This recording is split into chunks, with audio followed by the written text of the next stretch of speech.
तो हम लोगों ने ग्रेविटेशन में बहुत सारे कॉन्सेप्ट सीखे और अब टाइम है उनके एप्लीकेशन का।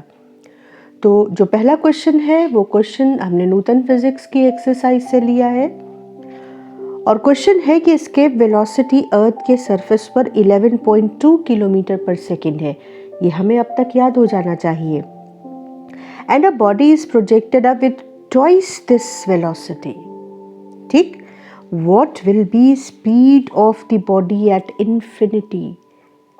देखो, किसी ऑब्जेक्ट को जब तुम अर्थ की सरफेस से थ्रो करोगे तो 3 पॉसिबिलिटीज है। पहली कि उस ऑब्जेक्ट को इतनी वेलोसिटी मिली कि वो कुछ हाइट तक गया और उसकी वेलोसिटी काइनेटिक एनर्जी खत्म हो गई, चेंज हो गई पोटेंशियल एनर्जी में और वो वापस लौट आया। दूसरा, उसको इतनी वेलोसिटी मिली कि वो इतनी दूर तक गया कि वो वापस लौटने की बजाय एक ऑर्बिट में घूमने लगा, अर्थ के चारों ओर रिवॉल्व करने लगा। और तीसरी पॉसिबिलिटी कि उसको इतनी वेलोसिटी मिली कि वो अर्थ की फील्ड को स्केप कर जाए। अर्थ की फील्ड को स्केप कर गया तो भी 2 पॉसिबिलिटीज हैं।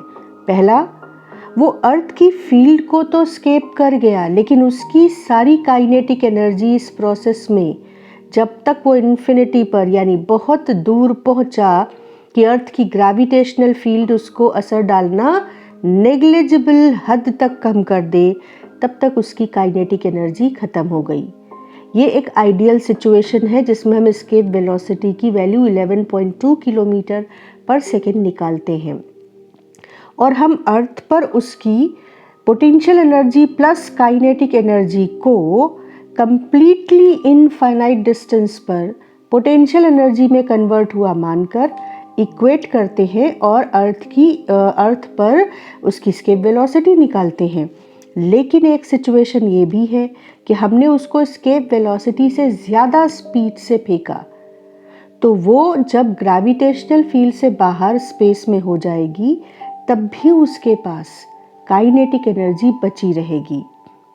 और ये क्वेश्चन ऐसा ही एक सवाल है।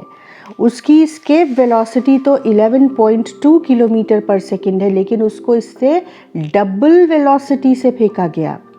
तो जब वो इनफाइनाइट डिस्टेंस पर पहुंच गई स्पेस में तब भी उसके पास काइनेटिक एनर्जी बची हुई है। बेटा, करना एक ही काम है।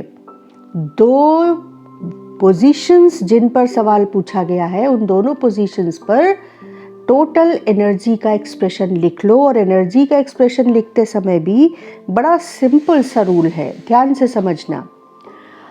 अर्थ की सरफेस पर उसको अर्थ अट्रैक्ट कर रही है, इसलिए उसके पास इंटरैक्शन एनर्जी होगी यानी ग्रेविटेशनल पोटेंशियल एनर्जी। और क्योंकि हम उसे थ्रो कर रहे हैं तो हम उसे काइनेटिक एनर्जी दे रहे हैं तो उसके पास काइनेटिक एनर्जी भी होगी। तो देखो, पोटेंशियल एनर्जी का एक्सप्रेशन अर्थ की सरफेस पे सेंटर से आरी डिस्टेंस पर Gm1 m2 upon distance from the centre of the earth Re।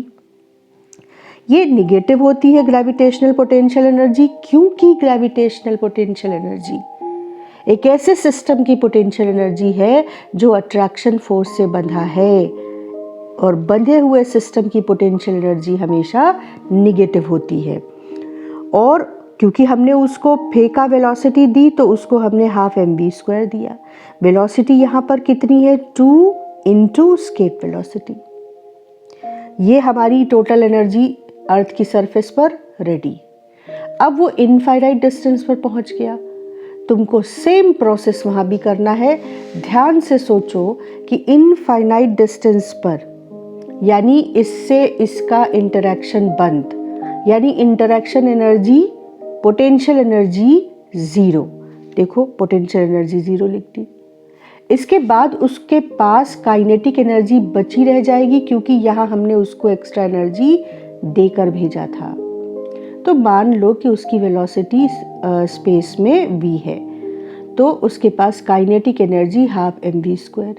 और फिर हमको क्या करना है? सेम रूल बार बार यूज होगा।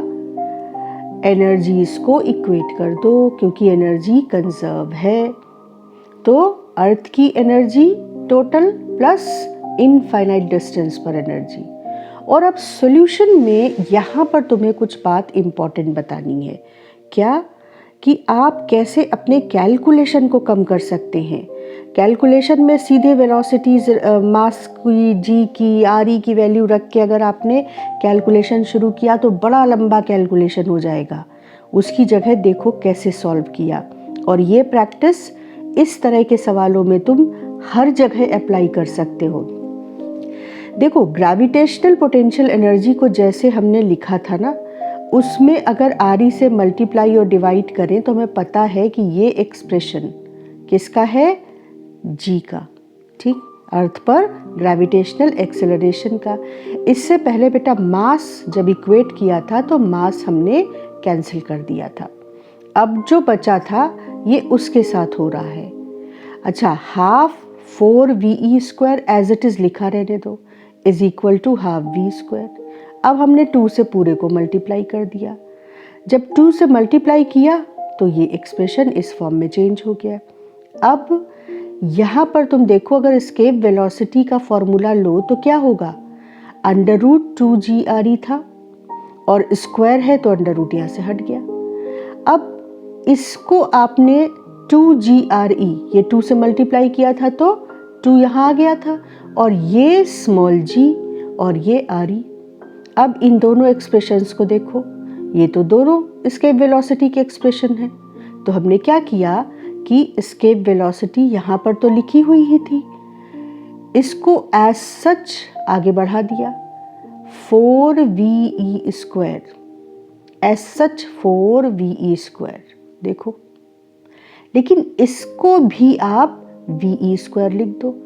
अब कैलकुलेशन कितना कम हो गया कि इसमें से इसको जब माइनस किया तो 3ve² बचा, और ve² हमको पता है। तो instead of substituting the values here and making the calculation large, we can just substitute this expression, we can just convert this expression into expression of VE, and that is so simple. Just multiply and divide with RE, and this RE will make this expression small g, और ये जो 2 से हमने यहाँ पर 2 से हमने पूरे को मल्टीप्लाई किया था, उससे ये ऑटोमेटिकली एस्केप वेलोसिटी के स्क्वायर का एक्सप्रेशन आ गया था, और हमारा कैलकुलेशन सिंपली ये केवल एक मल्टीप्लिकेशन में बदल गया, और हमारा कैलकुलेशन आ गया आंसर आ गया 19.4 किलोमीटर पर सेकेंड। तो अब तुम्हारा काम है, पहले क्वेश्चन को नोट करो और उसके बाद सॉल्यूशन के स्टेप्स को ध्यान से देखो, लेकिन कॉपी नहीं करो, उसको खुद से करो। खासकर वो कैलकुलेशन वाला पार्ट जहां पर आप अपने कैलकुलेशन को रिड्यूस करना सीख रहे हैं।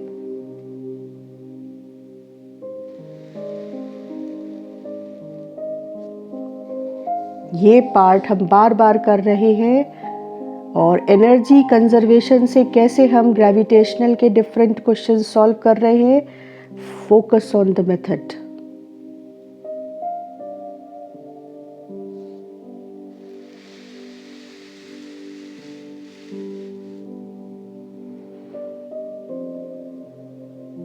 And see, I love doodling, I love drawing, and drawing makes my notes interesting.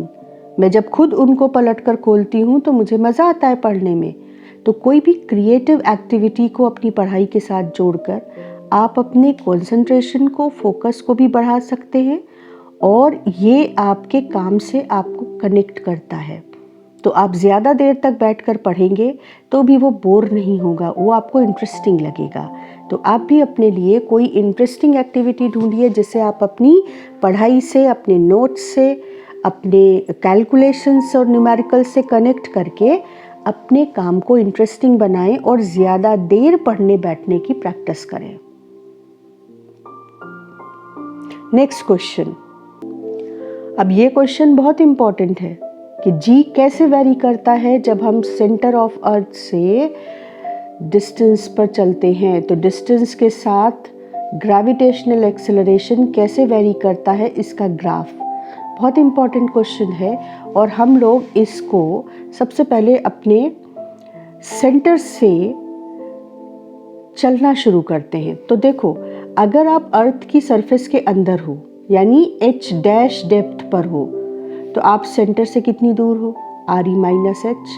ठीक, तो आपने क्या किया कि आपने h डैश डेप्थ पर g डैश यानी इफेक्टिव ग्रेविटेशनल एक्सेलरेशन का फॉर्मूला चुपचाप लिखा और उसके बाद आपने इसको सिंप्लीफाई किया और RE माइनस एच डैश जो एक्सप्रेशन न्यूमरेटर में आया तो तुमने देखा कि अरे ये तो सेंटर से ऑब्जेक्ट की किसी h डैश पर पोजीशन है यानी सेंटर से डिस्टेंस है। तो सेंटर से डिस्टेंस को हमने एक सिंबल r दे दिया और RE माइनस एच डैश को r से रिप्लेस कर दिया। अब इस एक्सप्रेशन को ध्यान से देखो, यहाँ पे g और RE दोनों कांस्टेंट हैं और ये g डैश इस r के साथ कैसे वेरी कर रहा है ये बिल्कुल सिंपल होकर सामने आ गया। y is equal to mx, ये तुम लोगों ने मैथ्स में पढ़ा होगा, स्ट्रेट लाइन की इक्वेशन होती है। कब? y जब x के डायरेक्टली प्रोपोर्शनल हो। ये भी वैसी ही एक्सप्रेशन है जहाँ पर ये इक्वेशन एक ऐसे स्ट्रेट लाइन को रिप्रेजेंट करती है जो ओरिजिन से पास होता है। तो ये एक स्ट्रेट लाइन भी है और ये वेरिएशन ओरिजिन से भी पास होने वाला ग्राफ देगा। तो देखो, हमने डेप्थ से जब सेंटर से चले तो ये हमारा अर्थ का सेंटर O हो गया। ठीक, और अब जैसे जैसे हम अर्थ के सेंटर से दूर जा रहे हैं, जब तक हम अर्थ की सरफेस RE पर नहीं पहुंच गए तब तक G कैसे वेरी कर रहा है, R के डायरेक्टली प्रोपोर्शनल है यानी डिस्टेंस के। और उसके बाद तुमको पता है कि जैसे ही हम अर्थ की सरफेस से ऊपर जाने लगते हैं हमको इस एक्सप्रेशन को कंसीडर करना पड़ता है। अब यहाँ पर भी तुम इसे सिंप्लीफाई करो। जब तुम इसे सिंप्लीफाई करोगे तो RE स्क्वायर तो न्यूमरेटर में चला जाएगा और तुम्हारे पास डिनोमिनेटर में RE plus H whole square बचेगा। अब RE plus H, RE plus H ये क्या है, सेंटर से ऑब्जेक्ट की डिस्टेंस और उसे हमने स्मॉल r से रिप्रेजेंट किया है। तो यहाँ भी हम इस एक्सप्रेशन की जगह स्मॉल r स्क्वायर लिख देते हैं। अब देखो, g और रेडियस ऑफ अर्थ तो कांस्टेंट है, तो ग्रेविटेशनल एक्सेलरेशन सरफेस से ऊपर जाने पर सेंटर से ऑब्जेक्ट की डिस्टेंस के स्क्वायर के इन्वर्सली प्रोपोर्शनल है और इस तरीके के वेरिएशन के रिलेशन का ग्राफ हमेशा ये कर्व आता है। ये याद करना है आपको शेप की, ये कर्व आता है। ये बहुत इंपॉर्टेंट वेरिएशन है जो कई फील्ड्स दिखाती हैं। तो ग्रेविटेशनल एक्सेलरेशन डिस्टेंस के स्क्वायर के इन्वर्सली प्रोपोर्शनल है और ये ग्राफ मिलेगा RE के बाद। तो ये आपका पूरा वेरिएशन और उसका एक्सप्लेनेशन।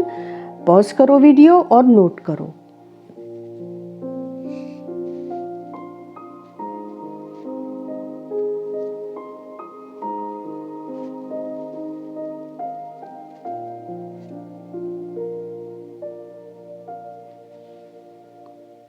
और अब नेक्स्ट क्वेश्चन। अब ये क्वेश्चन आया तो नीट 2017 में था, पर ये बहुत सिंपल क्वेश्चन है और होम एग्जाम के लिए इक्वली इम्पॉर्टेंट है। क्वेश्चन कहता है कि ग्रेविटेशनल एक्सेलरेशन अर्थ की सरफेस से 1 किलोमीटर ऊपर जो भी वैल्यू है वो वैल्यू और अर्थ की सरफेस से नीचे d किलोमीटर जाने पर जो ग्रेविटेशनल एक्सेलरेशन की वैल्यू है वो दोनों इक्वल हैं। तो d की क्या वैल्यू होगी?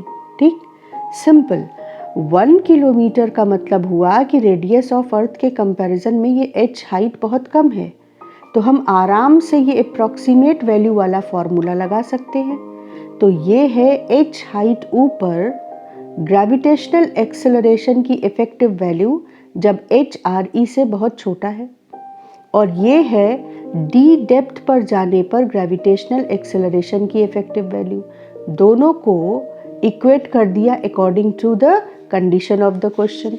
तो ये तो बहुत आसान है, g कैंसिल हो जाएगा, 1 कैंसिल हो जाएगा और आपको simply 2h upon R E is equal to D upon R E मिल जाएगा। और ये जो डेप्थ है d, ये आपकी ट्वाइस h हो जाएगी और h क्योंकि 1 किलोमीटर है तो डेप्थ 2 किलोमीटर आ जाएगी। तो ये क्वेश्चन बहुत सिंपल था, बस समय पर जो कॉन्सेप्ट है, फॉर्मूला है, वो आपको सही सही याद आ जाए। और इसके लिए रिवीजन बहुत इम्पॉर्टेंट है। उन्हीं बच्चों को फॉर्मूले याद रहेंगे जो बहुत सारी किताबों में भटकने की बजाय 1 या 2 किताब लेंगे, एक आपके कंपटीशन के लिए और एक आपके बोर्ड के लिए, और उन किताबों को 2 बार 3 बार कम से कम रिवाइज करेंगे। उन्हीं को समय पर सारे फॉर्मूले याद रह पाएंगे।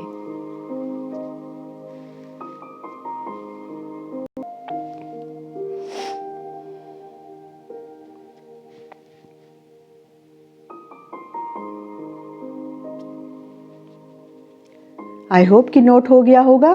तो हम लोग नेक्स्ट क्वेश्चन पर चलते हैं।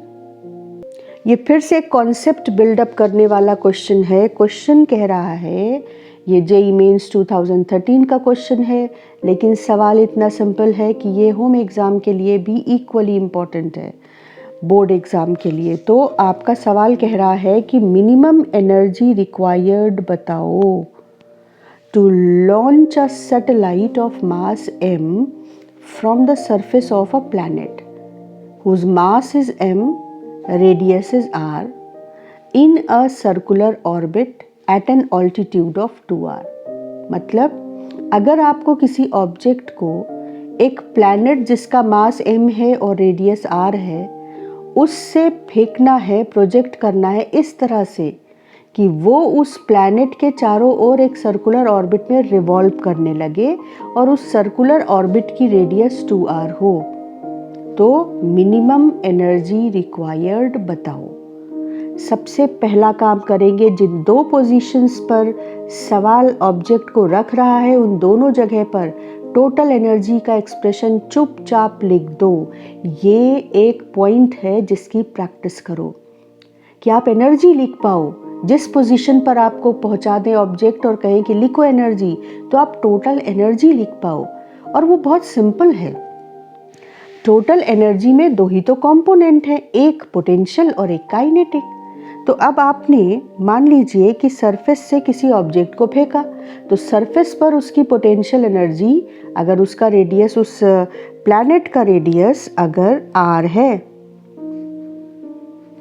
तो यहाँ से आपने उसको जब फेंका तो उसके पास इस जगह अर्थ मतलब प्लैनेट के सरफेस पर 2 ही तो एनर्जी होंगी, एक potential energy due to gravitational attraction और दूसरा जो आपने फेंका काइनेटिक एनर्जी जो प्रोवाइड की आपने।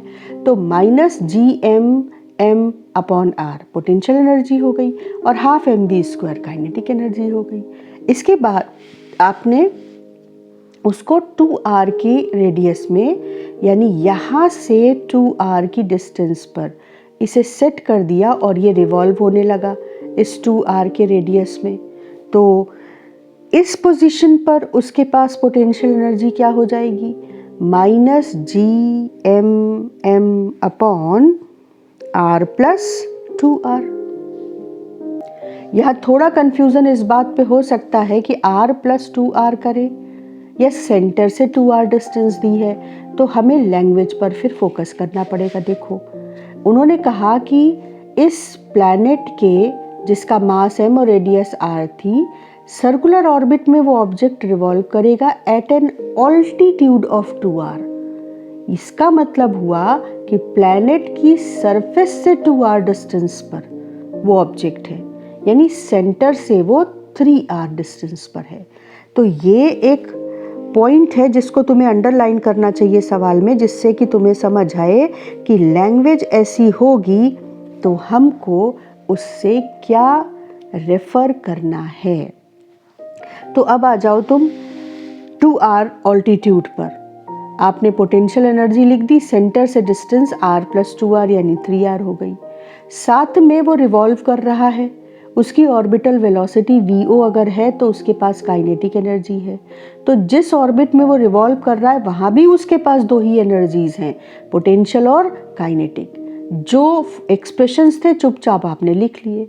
इसके बाद ऑर्बिटल वेलोसिटी का जो एक्सप्रेशन होता है, ऑर्बिटल वेलोसिटी का एक्सप्रेशन हम यहाँ पर इसको रिकॉल करने के लिए पूरा डेरिवेशन ही 2 लाइन का कर दिए।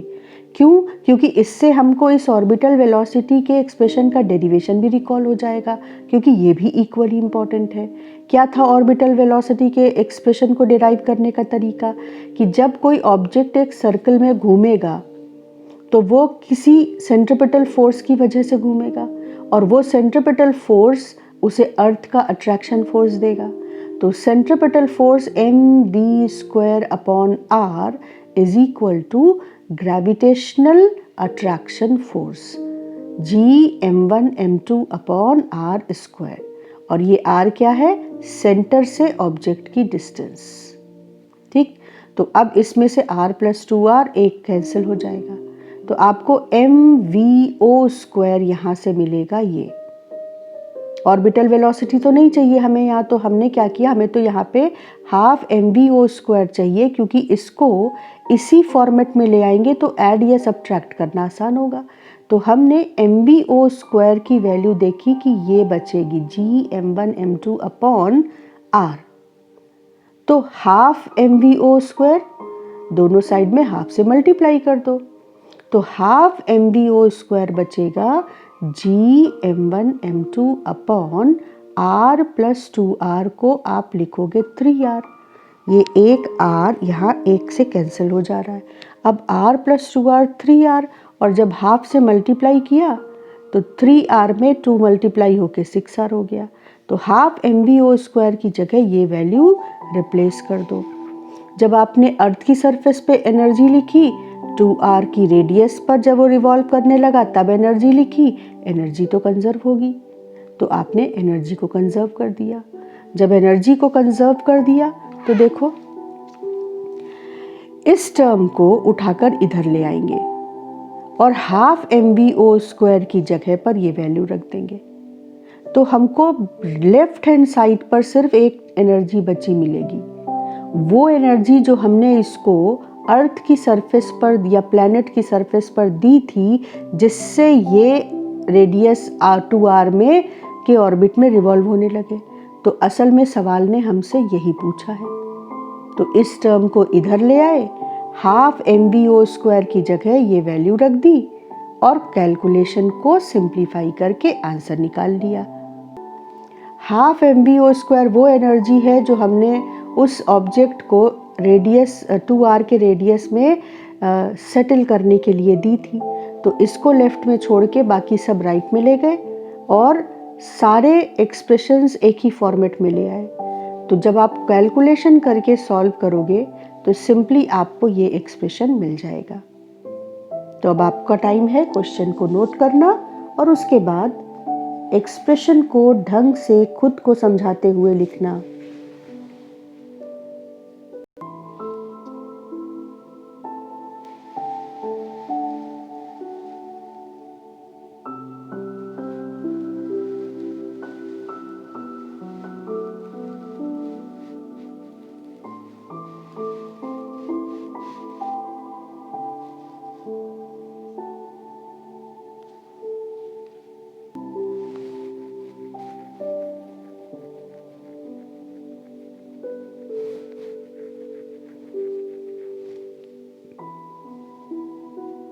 और अब ये जेई मेंस 2019 का क्वेश्चन है। ये भी बहुत सिंपल क्वेश्चन है, इसलिए इसको अभी ही डिस्कस कर रहे हैं क्योंकि ये बोर्ड के लिए इक्वली इम्पॉर्टेंट है।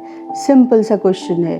क्वेश्चन कह रहा है कि दो सैटेलाइट्स हैं ए एंड बी। ए का मास m, बी का मास 2m। ए की रेडियस ऑफ ऑर्बिट r और बी जिस ऑर्बिट में रिवॉल्व कर रहा है रेडियस 2r। क्वेश्चन है find ratio of kinetic energy of the two satellites. तो इसे वीडियो पॉज करके तुम्हें खुद से कोशिश करनी चाहिए, क्योंकि पिछले कई क्वेश्चंस में हम किसी सैटेलाइट को जो किसी ऑर्बिट में है उसके पास कितनी एनर्जीज होती हैं, इसको हम लोग कई बार डिस्कस कर चुके हैं, तो तुमको ये क्वेश्चन पॉज करके खुद से ट्राई करना चाहिए और फिर हम इसको डिस्कस कर लेंगे। तो स्टार्ट करते हैं। ये अर्थ है और इसके चारों ओर एक ऑर्बिट, एक सैटेलाइट ए जो है वो आर रेडियस के ऑर्बिट में है। अब यहाँ देखो पिछले सवाल में और इसमें क्या डिफरेंस है। वहाँ तो उन्होंने बोला था eight an altitude of 2r, तो वो हमने अर्थ की सरफेस से 2r लिया था, तो सेंटर से उस सैटेलाइट की डिस्टेंस 3r हो गई थी। लेकिन यहाँ पर उन्होंने कहा है कि उसकी रेडियस r और 2r है, यानी सेंटर से सैटेलाइट की जो रेडियस है वो r है और सेंटर से सैटेलाइट b की रेडियस 2r है। तो जब यहाँ हमने लिखा तो डिस्कशन हमने पूरा कर लिया कि अगर आप सैटेलाइट ए की बात करो तो उसके पास पोटेंशियल एनर्जी होगी, क्योंकि वो सेंटर से r डिस्टेंस पर है तो इतनी पोटेंशियल एनर्जी होगी g mass of planet mass of satellite upon centre से डिस्टेंस, निगेटिव साइन के साथ, और काइनेटिक एनर्जी होगी half m orbital velocity square. और फिर ऑर्बिटल वेलोसिटी का एक्सप्रेशन हमने लिख दिया। ऑर्बिटल वेलोसिटी का एक्सप्रेशन है g mass of planet upon radius of, not radius, distance of satellite from the centre of the planet. ठीक, दैट इज r।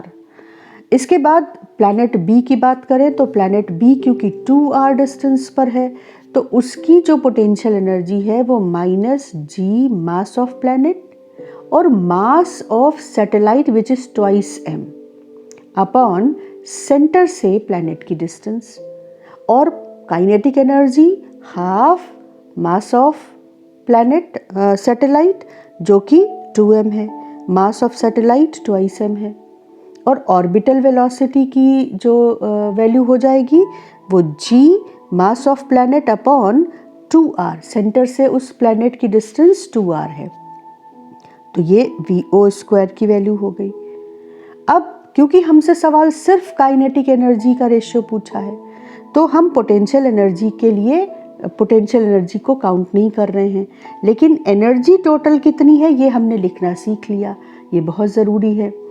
तो अब काइनेटिक एनर्जी उठाया और उसका रेशियो निकाल लिया, तो क्योंकि यहाँ 2m है और यहाँ 2r है तो ये 2 कैंसिल हो गया, यानी आपके पास जो काइनेटिक एनर्जी A की आई वो भी वही आई जो B की, तो बस रेशियो निकालोगे तो आंसर हो जाएगा 1। तो ये हो गया हमारा question, practice of questions of gravitation. और अब हम लोग बात करेंगे सैटेलाइट पर थोड़ी सी और नेक्स्ट क्लास में।